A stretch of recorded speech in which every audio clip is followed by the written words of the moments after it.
Chapter 3, Karma Yoga.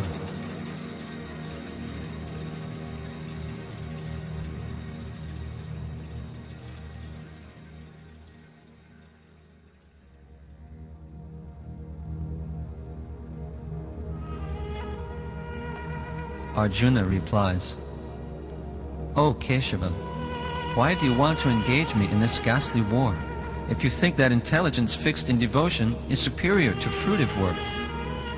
Krishna speaks, "My dear Arjuna, listen. It is true that pure devotional service is the best, but it is obtained only by the mercy of a pure devotee. Therefore, I have already blessed you, Nistragunya Bhavarjuna, so that you may become free from the modes of nature, and then by providence you'll get the mercy of my devotee. To become free from the modes, you should perform your work of fighting. Then you'll get mercy." Arjuna speaks, "You are explaining clearly, but my intelligence is still perplexed. If you think that I'm unqualified for pure devotion, then give me knowledge, so that later I'll be qualified for bhakti. But why engage me in passion?" Krishna speaks, "You are my dear friend. How can you be confused?" Arjuna speaks, "I'm not really confused, but please tell me decisively just one thing. Then I'll fix my mind on that." "Oh Arjuna, if I had spoken two different things, then your question would be meaningful. But I have spoken about one thing. I have said that there are different stages of the same thing. Some try to realize the self through Jnana Yoga, and others through Karma Yoga. But unless the heart is pure, knowledge will not come. And unless one works according to Shastra, one's heart will not be purified. You see, Arjuna, not by merely abstaining from work can one achieve freedom from reaction, nor by renunciation alone can one attain perfection. The renunciation of duties cannot be accomplished if the heart is still unclean. If one takes sannyas at such a stage, then he will be forced to act and take up materialistic work. Attachment and false ego will make him work. A sannyasi who controls the external senses but thinks of sense gratification is a fool, a pretender. This kind of person is controlling the working senses, but his heart is not clean. He'll get neither knowledge nor advancement. On the other hand, if a sincere householder, engaged in varnashram duties, tries to control the active senses by the mind, and begins detached karma yoga, he is by far superior. He will make gradual progress and come to knowledge. Therefore, do not try to give up activities and become a jnani. That type of renunciation is useless. In that situation, you will find it difficult to even maintain the body. Even a jnani must actively beg. But kshatriyas cannot beg. Therefore, your duty is to maintain the kingdom, collect taxes, and make advancement. But Krishna, the living entity becomes bound by activity. Why then are you asking me to work? Hey Arjuna, work offered to Vishnu for his satisfaction is yajna, sacrifice, which causes no bondage. It is the fruit of desires that cause bondage. So, work without desire. Such work is called nishkam karma. Arjuna speaks, what if a person cannot perform nishkam karma? Krishna speaks, then he should perform sakam karma and offer the fruits to the Lord in a religious sacrifice. Then his material desires will be satisfied through the sacrifice, and gradually he will get knowledge and liberation. Arjuna speaks, how will his desires be fulfilled? Krishna speaks, the demigods will be pleased, and then they will satisfy him. Since they are in charge of the various necessities of life, they will supply them to him. But he who enjoys such gifts without offering them to the demigods in return is certainly a thief. Saintly persons, however, are relieved from this sin because even the food they eat is offered first for sacrifice. Others who prepare food for personal sense enjoyment verily eat only sin. Try to understand. All humans subsist on food grains which are dependent on rain. Rain is produced by performance of sacrifice, and sacrifice is performed by prescribed duties.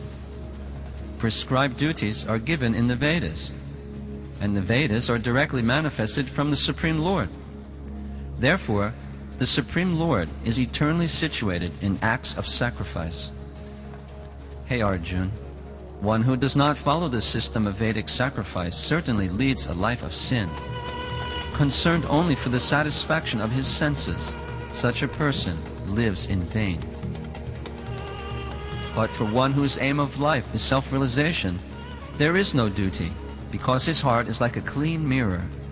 Such a self-realized person has no purpose to fulfill in the discharge of his prescribed duties, nor has he any reason not to perform such work, nor has he any need to depend on any other living being.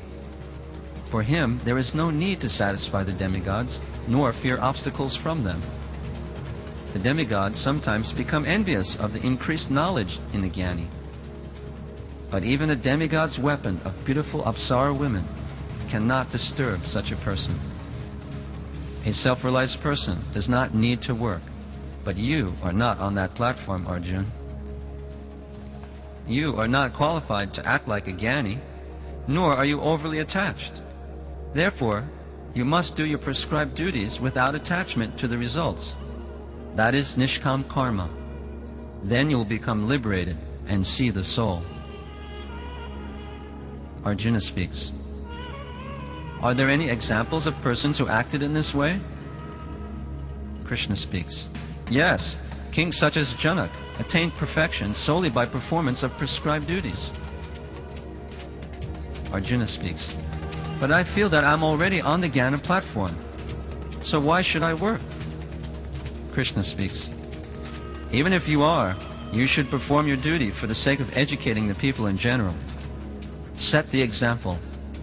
Otherwise, foolish people will imitate you. They will renounce work and fall down. They will consider that they are like you. But if you fight, it will help the common people follow Shastra. Whatever action a great man performs, common men follow. Hey Partha, there is no work prescribed for me within all the three worlds, nor am I in want of anything, and yet I am engaged in prescribed duties. I am the Supreme Lord, and I have appeared in the Yadu dynasty. Still, if I am careless about Shastric rules, everyone will follow my example and fall down. If I did not perform work, then all people would follow my path. I would be the cause of creating unwanted population, and that would destroy the peace of all beings. Try to understand this, Arjuna. As ignorant men perform their duties with attachment to the results, the learned may also act, but without attachment, for the sake of leading people on the right path. Because the hearts of those attached to work are not pure, giving up work will not purify them, but degrade them. Rather, they should be told to work, but without attachment to the results. Arjuna speaks. But Narada told Vyasadeva that, "You've made people work, but you haven't explained the goal of life, only working in Varnashram." Krishna speaks. Narada spoke about devotion. I am speaking about knowledge.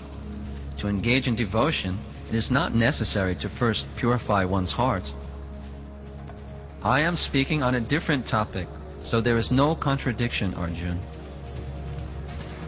Arjuna speaks. If people in knowledge and people in ignorance both work, then what is the difference? Hey Arjuna, the person bewildered by the influence of false ego thinks himself the doer of activities, but one in knowledge sees that activities are actually carried out by the modes of nature. One who is in knowledge of the absolute truth does not engage himself in sense gratification, because he knows the difference between devotional work and fruitive work. But the ignorant who are bewildered by the modes of nature engage themselves in material activities and become attached.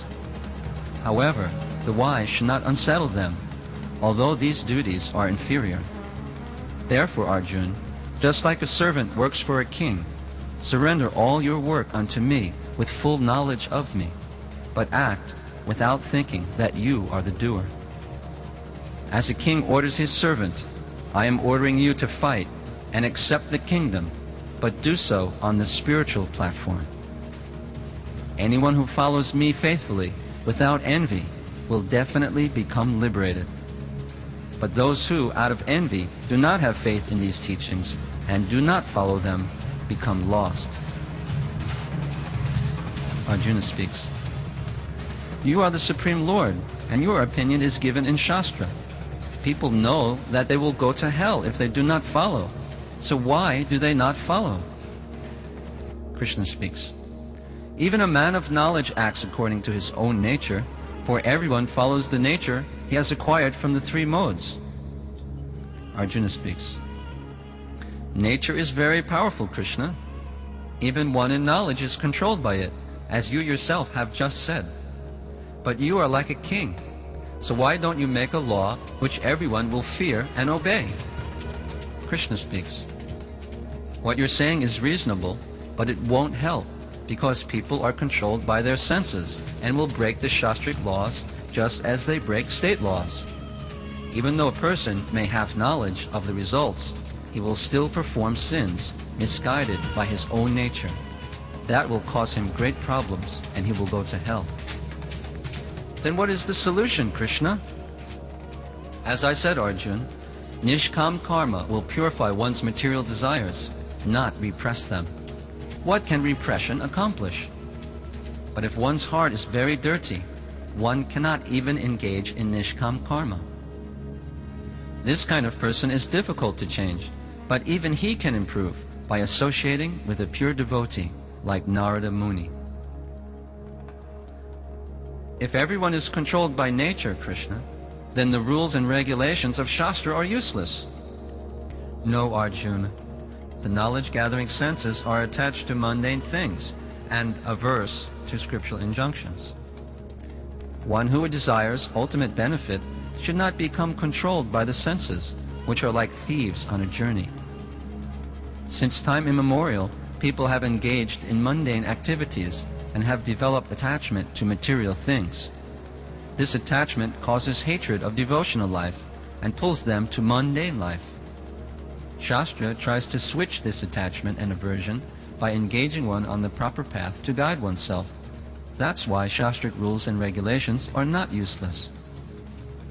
Arjuna speaks. You have said that by giving up animalistic attachment and by following Shastra, one's heart will become purified. Therefore, wouldn't it be better if I lived as a Brahmin? The Swadharma of a Kshatriya is fighting, Arjuna. Do not create your own idea of religion. Accept the authority of the Vedas. Just as one perceives form by the eyes and not by any other sense, one knows religion by the Vedas. Those statements of the Vedas in the imperative mood are dharma. Even if one dies by doing one's duty, it is better than doing another's duty, which will ultimately be the cause of fall down. Do not follow the example of Parashuram and Vishwamitra, who changed their positions. They became powerful by austerity and could do that. Dronacharya's position is also not glorious, because he is a Brahmin who is fighting. Krishna, what is it that drives one to sinful acts, even unwillingly, as if engaged by force? It is lust, Arjuna, which is born of passion and later becomes anger. It is the all-devouring sinful enemy of this world. As fire is covered by smoke, as a mirror is covered by dust, or as the embryo is covered by the womb, the soul is similarly covered by different degrees of lust. A wise person's pure consciousness becomes covered by his eternal enemy in the form of lust, which is never satisfied and burns like fire. The senses, mind, and intelligence are the sitting places of this lust. Through them, lust covers the real knowledge of the soul and bewilders him. Therefore, Arjuna, start by controlling the senses, which are the easiest of the three to control. One's mind may still be attractive, but one can control the senses. Mind control will come later. Lust is very, very sinful, and it causes one to act despicably, so it should be destroyed at any cost. But how can one do that, Krishna? The working senses are superior to dull matter. Mind is higher than the senses. Intelligence is still higher than the mind. And the soul is even higher than the intelligence. Thus, knowing oneself to be transcendental to the senses, mind, and intelligence, Arjuna, one should steady the mind by deliberate spiritual intelligence directed towards one's pure identity.